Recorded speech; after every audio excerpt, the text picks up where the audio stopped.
आणि आता वळूयात रत्नागिरीकडे। नव्या मासेमारी हंगामाला आता आजपासून सुरुवात झालेली आहे। कोकण किनारपट्टीवरती मच्छीमारांची चांगलीच लगबग पाहायला मिळते।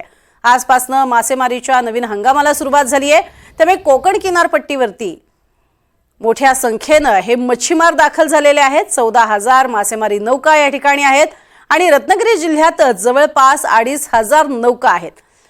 मात्र 1 जून ते 31 जुलै असे 2 महिने मासेमारी बंद असते।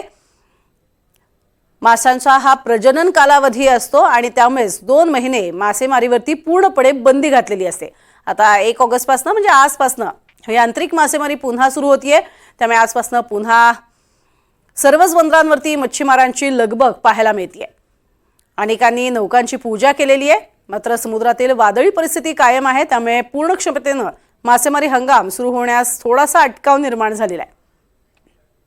आणि या सगळ्या स्थितीचा मिरकडवाडा बंदरातनं आढावा घेतला आमचे प्रतिनिधी राकेश गुडेकर यांनी।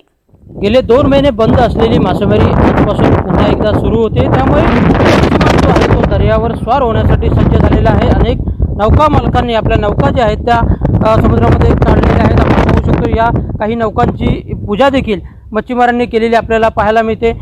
1 जून ते 31 जुलै अशी 2 महिने मासेमारी आहे ती पूर्णतः बंद असते। विशेषतः या कालावधीमध्ये पाऊस मोठ्या प्रमाणात असतो, समुद्रात वादळं असतात। त्याचप्रमाणे आपण जर पाहायला गेलं तर हा कालावधी जो आहे तो माशांच्या प्रजननाचा काळ आहे आणि त्यामुळे हे 2 महिने मासेमारी बंद असते।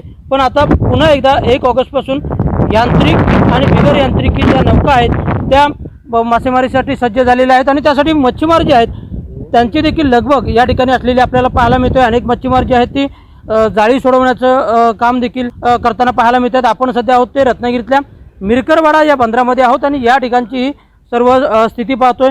अनेकांची उपजीविका असेल, अनेक जोडधंदे जे आहेत ते या मासेमारी व्यवसायावर अवलंबून असतात आणि त्यामुळे मासेमारी कधी एकदा सुरू होते याचीच प्रतीक्षा सर्वांना लागलेली असते।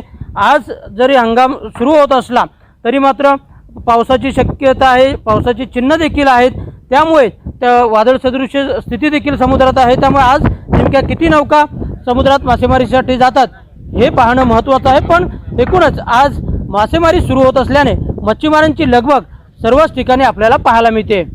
राकेश गुडेकर, NDTV मराठी, मिरकडवाडा, रत्नागिरी।